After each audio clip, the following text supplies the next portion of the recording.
Okay, so we're looking at the back now. You can see the top one here is crossed off because we're not going to use that guy.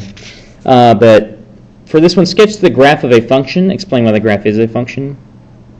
So remember, your graph could look like a variety of things. There's a function. This is a function. This is a function. I know there's a bunch of lines. The one thing that's not a function is if it's a straight up and down line. Okay, so that's wrong. Or if there's like two dots, remember, if there's no repeats. So it needs to pass the vertical line test, and it will be a function.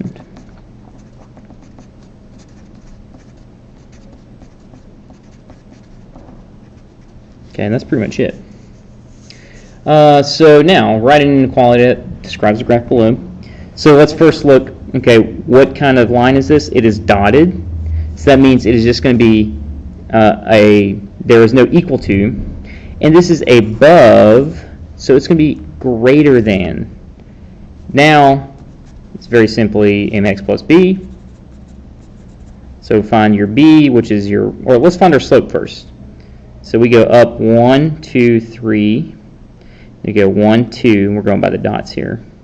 So we go up 1, 2, 3, and then right 2. So this is a positive 3 over 2 x, and our y-intercept is 0, 2. So the b term here will be plus 2. All right, from there, graph these systems. So let's look. 5/2 x minus 2. Y-intercept is negative 2. This is a positive 5 over 2, so we're going to go up 5, 1, 2, 3, 4, 5, and then right 2, 1, 2. And then you can go the other way, so it's going to be somewhere over here. And then it is less than or equal to, so this is going to be a solid line. And then we will shade below, like this, because it's less than. All right. Now, y greater than or equal to 1/2 x plus 2. So let's go to 2. And then we'll go up 1 to the right 2, up 1 to the right 2, up 1 to the right 2, something like this. And then go the other way. Down 1, left 2. Down 1, left 2. This is also an equal to, so we also have a solid line. And that is greater than. So we will shade above it, and you'll see your solution is right over here with a cross, where it's less than this line but greater than this line, and so your solution set is in here. And you can check a number, if I put in 4, 4, 5, you can type it in and see 4 for your x and 5 for your y. And you can see if it works. But that's how you do your inequality. Looking at number 11. Solve using any method. What does solving mean when graphing a system of equations? That means, this means it is the point of intersection that works for both equations. All right, and then which method would be most appropriate here? I think here the most appropriate one would be elimination. Now there's no easy way to do it, since we can't just combine and they'll go away. But I see a positive and a negative, so I'm just going to multiply this one times 4 and this one times 3, because then I can get the least common multiple here.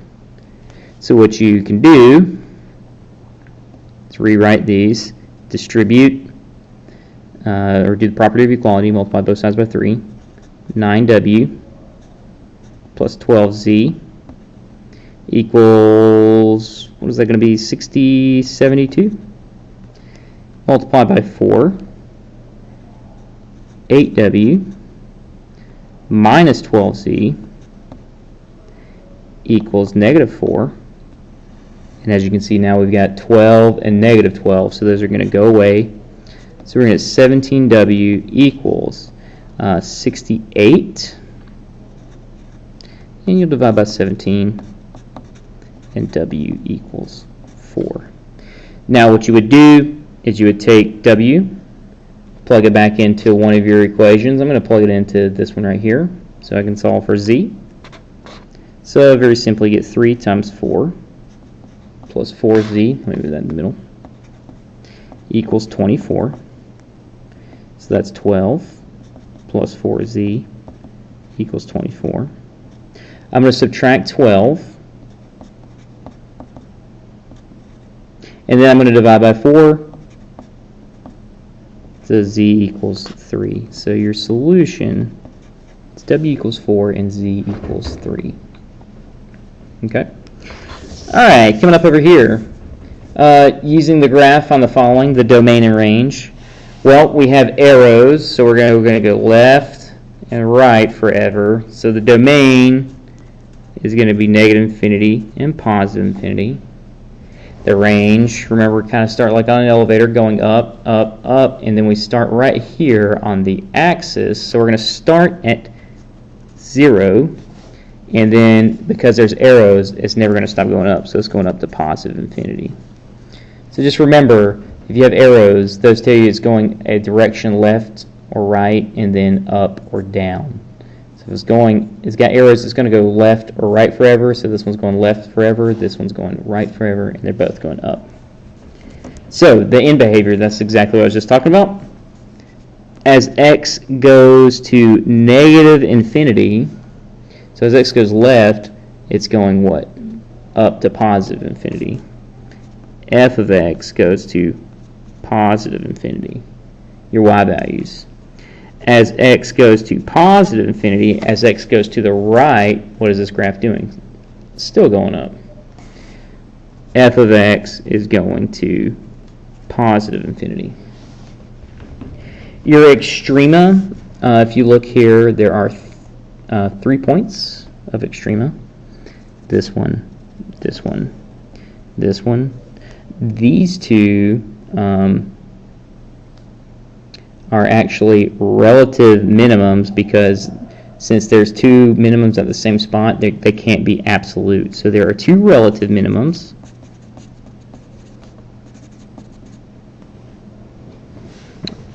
Okay, and those are -4, 0, and let's see what this number is. We're counting by half, so also 1, 0. And then there's also a relative max at, let's see what point this is. This looks like -1.5, 11. Okay, so that's your relative, oops, sorry, that is your relative max and min. So very simply, just find your points where it bottoms out or tops out, and those are your max and mins, okay? And then your x and y intercepts, very, very easy to see. This is your x-axis. This is where your relative minimums are at. So your x-intercepts are -4, 0 right here, and one of the other one is 1, 0. Then, okay, your max or your y-intercept is where it crosses the y-axis. It crosses the y-axis right here, and that doesn't necessarily hit 5. So let's just call that. So these are the x. Here's our y. Let's call that 4.0, 4.8. So right there. That's your y-intercept. Okay, sorry. Guys, 23,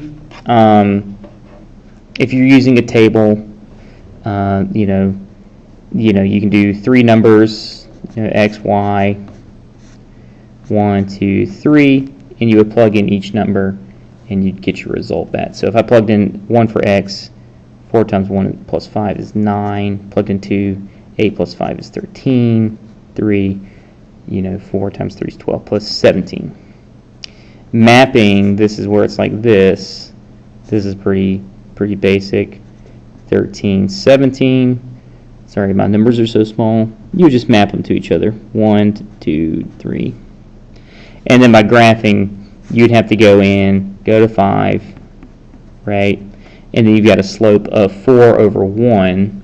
So you go up 4 over 1, and then down 4, left 1. So it would look something like this. Okay, so if you need to rewind on that one, go ahead. But that's pretty basic too. All right. Bennett and his friends decided to go bowling. The cost for the group renting shoes is $15 plus. The cost for the group renting shoes is $15 plus each game. The graph below describes their total cost per game. How much is each game? So basically, you're trying to find the slope here. All right, I got $15, and then for one game, the cost goes. So this is the shoe rental number right here. And if I go one game, it goes all the way up to, what is this, 19? So the difference right there between 15 and 19 is $4. So let's see if it follows. If I play 2 games, would it be 23? If I go up, sure enough, 23 is right there. And that matches up. So my difference for each game is going up by 4. The difference is 4. So the cost is $4 per game. Okay. Our final problem, write a function that describes the pattern below. So just look what's happening. You get 3 plus another 3, so it goes from 3 to 6 to 9 to 12. And if you think, I can go 3, 6,